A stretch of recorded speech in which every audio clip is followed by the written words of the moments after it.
Morning class. आज हम अपना ईवीएस के चैप्टर स्टार्ट करने वाले हैं, chapter 1 which is everyone is unique, जो हमारा चैप्टर का नेम है, फर्स्ट चैप्टर का नेम। अब हमारे नेम से क्या हमें समझ में आता है एवरीवन इज यूनिक, कि हर एक इंसान जो है वो अनोखा है, वो अलग है, अलग दिखता है, अलग होता है और उसका नेचर भी अलग होता है। यूनिक में भी बहुत सारी क्वालिटीज आती है कि आप दिखने में अलग होते हो, आप नेचर में अलग होते हो, आप बात करने में अलग होते हो, बहुत सारी चीजें।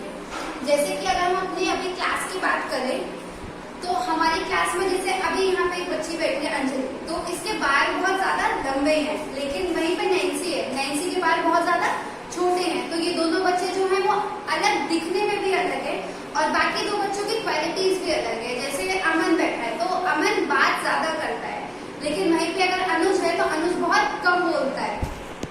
तो ऐसे ही जैसे अभी हमें पता चला कि हमारी सेम क्लास में इतने सारे अलग अलग बच्चे होने के बाद तो सबके अलग अलग क्वालिटीज है, सब अलग अलग तरीके से खुद को रिप्रेजेंट करते हैं। वैसे ही हमारी फैमिली में भी हर एक बच्चा जो है वो अलग है, हर एक इंसान।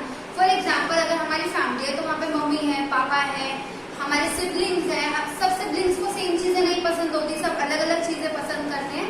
तो इसी तरीके से हर एक इंसान जो है यूनिक है, कोई भी गलत या ये नहीं होता कि ये बहुत बुरा है ऐसा कर रहा है और वो ऐसा दिख रहा है तो वो बहुत बुरा है। सब अपने लिए सब अच्छे होते हैं, ठीक है।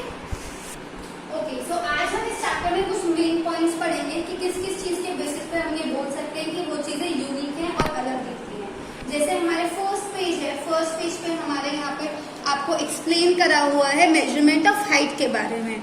तो मेजरमेंट ऑफ हाइट के बारे में जैसे हम लोग दिन ब दिन बढ़ते ग्रो होते जाते हैं अपनी एज के साथ में। अगर हम जैसे मैं अभी हूँ, जब मैं छोटी थी 5 साल की थी तब मेरी हाइट इतनी थी, लेकिन धीरे धीरे जैसे मैं बड़ी हुई तो मेरी हाइट भी बड़ी होती गई। इसी तरीके से सब लोगों की हाइट जो है बढ़ती जाती है और ये हमें पता कैसे चलता है। फॉर एग्जाम्पल जो लास्ट ईयर में शूज पहनती थी वो शूज मुझे अब तो नहीं आते, अब वो टाइट हो गए हैं, तो अब वो शूज मुझे नहीं आएंगे। क्यों? क्योंकि मेरी हाइट बढ़ गई है, मेरी लेंथ बढ़ गई है, ठीक है।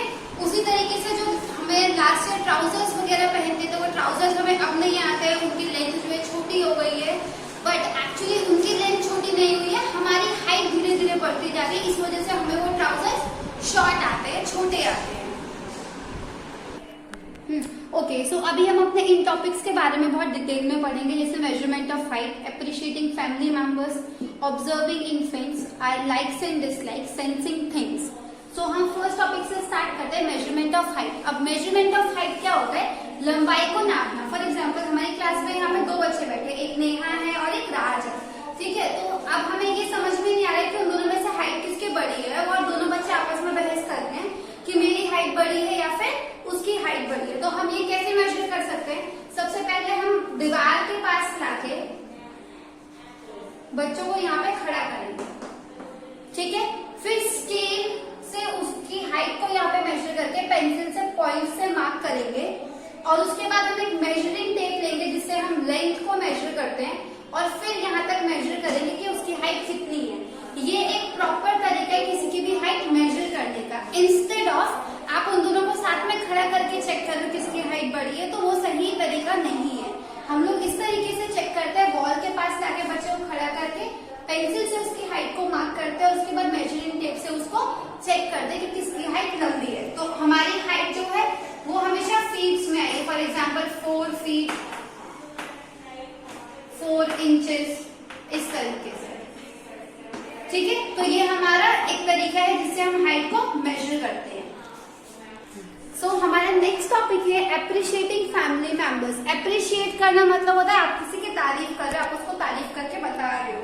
सो अप्रिशिएट हम अलग अलग चीजों के लिए कर सकते हैं। फॉर एग्जाम्पल किसी बच्चे की हैंडराइटिंग बहुत अच्छी है और कोई बच्चा गाता बहुत अच्छा है, तो ऐसा नहीं है कि जो एक सेम इंसान है उसमें बहुत सारी क्वालिटीज होगी, हर बच्चे में अलग अलग क्वालिटी होगी और उसको उन क्वालिटीज के लिए अप्रिशिएट किया जा सकता है, मोटिवेट किया जा सकता है। आपको किसी को डीमोटिवेट नहीं करना चाहिए कि अच्छा वो बच्चे तो अच्छा डांस करता है आपको नहीं आता, ये तो बहुत गलत बात है। तो इस तरीके से जो है हम लोग डीमोटिवेट हो जाते हैं और हम फिर जो पहले से अच्छा कर रहे होते हैं वो भी हमारी चीजें अच्छी नहीं हो पाती हैं, ठीक है। तो इस एप्रिसिएशन बहुत जरूरी है लाइफ के लिए, ताकि आपके अंदर जो अच्छी चीजें आप उनको और ग्रो कर सको और जो चीजें आप नहीं सीखना चाहते उन चीजों को ले सको। ओके, तो जैसे हम अपनी क्लास में एग्जाम्पल देख सकते हैं कि वो बच्चा डांस बहुत अच्छा करता है, वो बच्चा लिख बहुत अच्छा सकता है, ठीक है। तो हर बच्चे को यहाँ पे अलग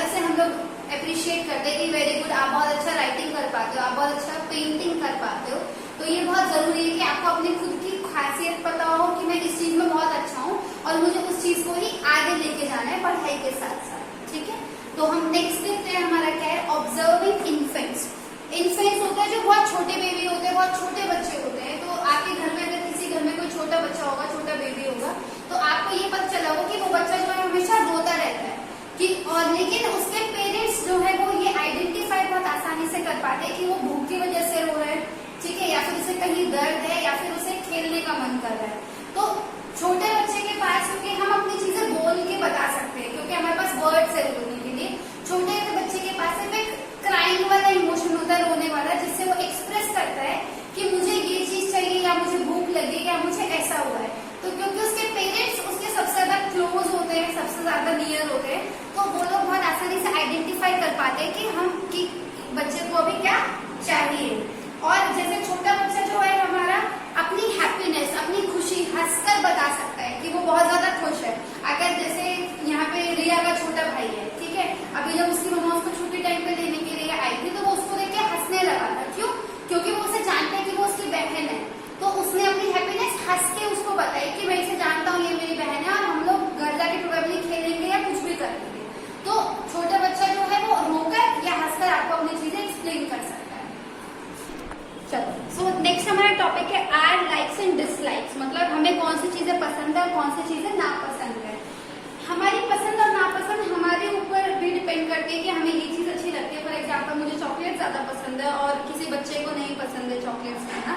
हमारे सराउंडिंग्स और हमारा एनवायरनमेंट भी ये हमें डिसाइड करने में हेल्प करता है कि हम क्या खाते हैं। जैसे कि मेरे घर में नॉनवेज नहीं खाते हैं तो मैं भी नॉनवेज नहीं खाती हूँ, लेकिन फॉर एग्जाम्पल या किसी बच्चे के घर में नॉनवेज खाते हैं तो वो उनको नॉनवेज खाना बहुत अच्छा लगता है। तो इसमें कुछ गलत सही नहीं है कि मैं नॉनवेज खाती तो मैं अच्छी हूँ या वो गलत है, दोनों चीजें अपनी जगह पर सही है। लेकिन हमारी बात सिर्फ इतनी है कि आपके पसंद और आपके नापसंद हमारे एनवायरनमेंट से रिलेटेड होती है। जैसे कि कल मैंने राम को यहाँ पे चॉकलेट दी, उसने नहीं खाई, बैग में रख ली, उसने अपने छोटे भाई को घर जाके दी। जब मैंने उससे पूछा कि उसने ऐसा क्यों किया तो उसने बोला कि मैम मुझे चॉकलेट पसंद नहीं है लेकिन मेरे भाई को बहुत ज्यादा पसंद है। तो भले ही ये सिबलिंग्स हैं, दोनों भाई भाई हैं, लेकिन इन दोनों की पसंद और नापसंद भी अलग अलग हो सकती है। हो सकता है कि जैसे रिया की मम्मी को चिप्स वगैरह खाना बिल्कुल पसंद नहीं है, वो सिर्फ फ्रेश फूड खाती है, फ्रूट्स, एप्पल्स और ये सारी चीजें, लेकिन रिया को चिप्स खाना बहुत पसंद है। तो यहाँ पे आपके फैमिली मेंबर से भी आपकी पसंद और नापसंद अलग हो सकती है। ओके, सो हमारे चैप्टर का लास्ट टॉपिक है सेंसिंग थिंग्स। सेंसिंग थिंग्स में हमने सेंस ऑर्गन्स के बारे में पढ़ा था। हमारे 5 सेंस ऑर्गन्स होते हैं, जैसे ईयर्स, आईज, नोज, टंग और हमारी स्किन, जिससे हम फील कर सकते हैं। सो ईयर्स हमारी सुनने में हेल्प करते हैं, आईज जो है वो हमारी देखने में हेल्प करती है, नोज हमारी स्मेल करने में हेल्प करती है, टंग टेस्ट में हेल्प करती है और हैंड्स जो है हमें फील करने में हेल्प करता है, जो हमारी स्किन होती है फील करने में हेल्प करती है। ठीक है, सो ये सेंस ऑर्गन्स हमारे लिए बहुत जरूरी है। लेकिन आपने कभी सुना होगा ना कि कोई बच्चा देख नहीं सकता, या फिर कोई इंसान जो है आपकी सड़क पे जाते हुए देखा कि कोई इसकी हेल्प करके लेके जा रहा है, वो डिफरेंटली डिसेबल्ड है, वो ढंग से चल नहीं पाता है और चल नहीं सकता है। तो ये सब चीजें भी हमारे कभी कभी हो जाती हैं कि कोई इंसान डिफरेंटली एबल्ड है, मतलब अगर आपका कोई सेंस ऑर्गन या बॉडी का कोई पार्ट अच्छे से काम नहीं करता तो उस टर्म को हमें डिफरेंटली एबल्ड पर्सन के नाम से जानते हैं। ठीक है, डिफरेंटली एबल्ड लोगों के लिए कुछ चीजें बनाई गई हैं। जैसे कोई इंसान अगर देख नहीं सकता तो ऐसा तो नहीं कि उसको पढ़ने का मन नहीं करता या उसको सीखने का लिखने का मन नहीं करता, तो उन चीजों के लिए यहाँ पे एक स्क्रिप्ट बनाई है। जैसे कि ये हमारी ब्रेन स्क्रिप्ट होती है, ठीक है, इसमें 6 डॉट्स होते हैं जो ऊपर की तरफ उठे हुए होते हैं कंसिस्टेंटली, और इनके ऊपर ट्रेस करके जो बेसिकली आपके लोग देख नहीं सकते हैं, जो ब्लाइंड होते हैं, उन लोगों के लिए ब्रेन स्क्रिप्ट बहुत हेल्पफुल है कि वो रीड कर पाते हैं इसके थ्रू। और इसको ब्रेल स्क्रिप्ट के नाम से इसलिए जाना जाता है क्योंकि इसका इन्वेंशन जो है लुइस ब्रेल ने किया था सबसे पहले। ठीक है, जैसे लुइस ब्रेल ने ब्रेल स्क्रिप्ट का इन्वेंशन किया था, क्यों? क्योंकि उनको खुद ही बहुत पढ़ने लिखने का शौक था, वो ब्लाइंड थे, वो देख नहीं सकते थे, लेकिन उनके अंदर इतनी अच्छी एबिलिटी थी कि वो उस चीज को इन्वेंट कर पाए। सो ब्रेल स्क्रिप्ट जो होती है उसमें हमारे 6 डॉट्स होते हैं इस तरीके से, और वो ऊपर की तरफ उठे हुए होते हैं ताकि उसको आइज को क्लोज, अगर कोई देख नहीं सकता तो उसको ट्रेस करके आराम से रीड कर सकते हैं और पढ़ सकते हैं चीजों को। थे क्योंकि वो देख नहीं सकते थे, लेकिन उन्होंने अपनी टच वाली सेंस को इतना स्ट्रॉन्ग बना दिया था कि वो उसकी वजह से रीड कर पा रहे थे। ठीक है, तो जो डिफरेंटली एबल्ड लोग होते हैं वो क्या करते हैं, अपनी सेंसेस, अगर वो देख नहीं सकते या सुन नहीं सकते, उसके अलावा जो हमारी अदर सेंसेस है उसको इतना स्ट्रॉन्ग बना देते हैं कि वो उस चीज की कमी को पूरा कर पाते हैं बहुत अच्छे से। ऐसे ही हमारे एक डिफरेंटली एबल्ड हेलन केलर थी, जो बचपन से ही बहुत स्मार्ट और इंटेलिजेंट थी। सो ये इनकी सेंस ऑफ जो आपकी देखने की शक्ति और सुनने की शक्ति है वो 19 मंथ्स की जब थी वो तभी उनकी डैमेज हो गई थी। ठीक है, उसके बाद से वो सुन और देख नहीं सकती थी, लेकिन उनकी एक टीचर थी एनी, उनकी जो टीचर थी एनी, उन्होंने यहाँ पे ये हेलन केलर है उनकी टीचर है, उनकी टीचर ने उनकी बहुत हेल्प करी, बहुत मदद करी इस चीज को ओवरकम करने में। और जिस चीज को ओवरकम करने के बाद क्योंकि उनमें डेडिकेशन थी अच्छा कुछ करने की, कुछ अचीव करने की, जिसकी वजह से वो अपनी लाइफ में बहुत आगे बढ़ पाई और बाद में वो वर्ल्ड की फेमस टीचर बनी और एक ऑथर भी बनी।